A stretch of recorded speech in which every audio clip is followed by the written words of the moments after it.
بہت دن ہوئے کوئی کہانی نہیں کہی، کوئی کہانی نہیں بتائی۔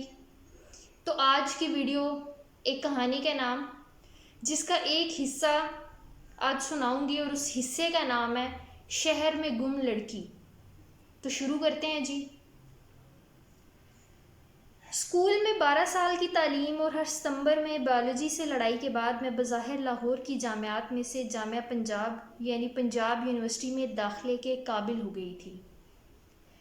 بظاہر اس لیے کہتی ہوں کیونکہ میرا دماغ باغیوں، کتابوں اور خوابوں سے بھرا ہوا تھا، اور بے ترتیب الجھے ہوئے بے مطلب الفاظ برسات کے پروانوں کی طرح میرے ارد گرد اڑتے پھرتے تھے۔ ہڈیوں کے وجود پر شاعروں والے سیاہ سوٹ میں ملبوس ستے ہوئے چہرے کے نقوش کے ساتھ میں ایک طالبہ کو لیے لیدر بیگ اٹھائے جامعہ کو جانے والی دن کی پہلی گاڑی سیٹ نمبر 7 اور 8 پر سوار ہو گئی۔ یہ گاڑی 5.5 گھنٹوں کے بعد لاہور پہنچی، مگر اس مختصر سفر میں کئی صدیوں، موسموں، علاقوں، لہجوں اور روایتوں کو عبور کیا۔ میں اس گاڑی میں پہلی بار سفر کر رہی تھی، مگر میرے لیے یہ انجانی نہیں تھی، میرے خوابوں کا حصہ تھی یہ برسوں سے۔ بوریوں میں مستقبل کے دن، ڈالے ہوئے پسینے سے گیلی قمیضوں والے مسافر، دو ایک جیسے شہروں کے درمیان سفر کرنے والے لوگ جو ایک دوسرے کے چہرے پہچانتے تھے مگر میل جول نہیں رکھتے تھے۔ لاہور کے بس اڈے پر سواریوں کو گھیرتے اور چلاتے رکشہ ڈرائیور جب بھی ٹرمینل پہ ملتے تو مجھے لگتا ہے اس شہر کے مسافروں پر مضافات کی طوائفوں کی بددعا ہے، جنہیں کئی سال پہلے شہر بدر کر دیا گیا تھا۔ مگر اس سب میں لاہور کے دل میں واقع جامعہ پنجاب مجھے روم کی فاختہ کے بچوں کا گھر لگتی، جو ولف کی کہانیاں سن کر بڑے ہوئے تھے۔ مگر آج بھی یاد ہے ہاسٹل نمبر 7۔ کوئی شے میری یاد سے یہ نمبر نہیں بھلا سکتی۔ میں تمام تاریخیں بھول جاتی ہوں، یہاں تک کہ سال بھول جاتی ہوں، مگر مجھے یہ نمبر نہیں بھولتا۔ یہ نمبر جسے میں نے سالوں پہلے کھودا بھی اور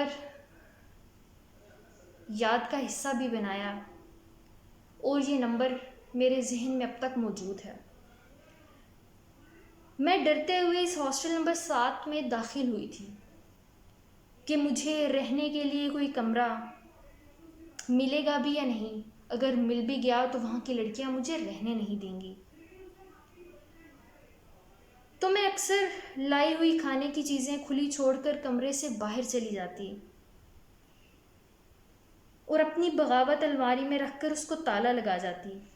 ہمیشہ کمرے میں جانے سے پہلے دروازہ کھٹکھٹاتی کہ اگر کوئی کچھ کھا رہا ہے تو کھا لے، میری کسی چیز کو دیکھ رہا ہے تو جانچ مکمل کر لے کہ مجھے راز پسند تھے۔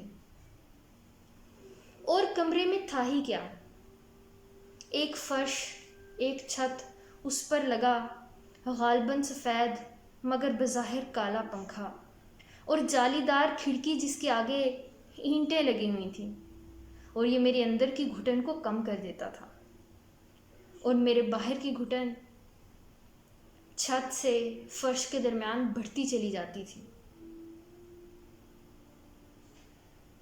تو میں دسمبر کی راتوں میں چاند کے نیچے چکر لگانے لگتی، اور اس دوران کئی ماضی آ کر چلے جاتے، کئی گانے بنا گائے ہی گا لیے جاتے۔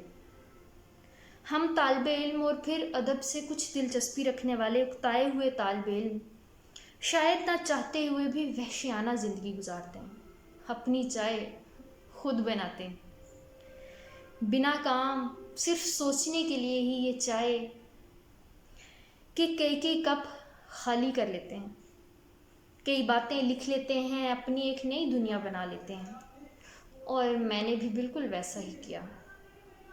لیکن ان دنوں یونیورسٹی کے مشاعروں میں شرکت کرنے والے طالب علموں اور نئے شاعروں کی زندگی دلچسپی کا حامل ضرور تھی، جو چائے خانوں میں جا کر کئی کئی نظمیں کہتے اور لائبریری کے پہلو میں کئی غزلوں کو یکمشت ترتیب دے لیتے، جن کے دروازوں پر جوتے کم اور کمرے میں انسان زیادہ پائے جاتے،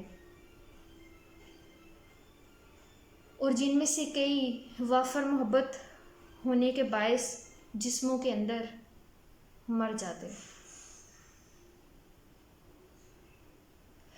یہ تھا جی کہانی کا ایک چھوٹا سا حصہ جس کا نام تھا شہر میں گم لڑکی۔ پتہ نہیں اس میں سے اکثر آپ لوگوں کو یہ ادھورا لگے گا، اکثر کو مکمل لگے گا، تو یہ سننے والے پہ آپ لوگوں پہ بھی ڈیپینڈ کرتا ہے کہ آپ لوگوں کو کیسا لگتا ہے۔ آئی ہوپ آپ لوگوں کو اچھا لگا ہوگا۔ اگر کہانی ہر ہفتے جو کہانی میں ایک سناتی ہوں اور آگے سناؤں گی اس طرح کی کہانیاں، اگر آپ کو اچھی لگتی ہیں تو کائنڈلی ویڈیو کو لائک کریں، شیئر کریں، سبسکرائب کریں، تاکہ زیادہ سے زیادہ لوگ ان سے فائدہ اٹھا سکیں۔ تھینک یو سو مچ۔ اللہ حافظ۔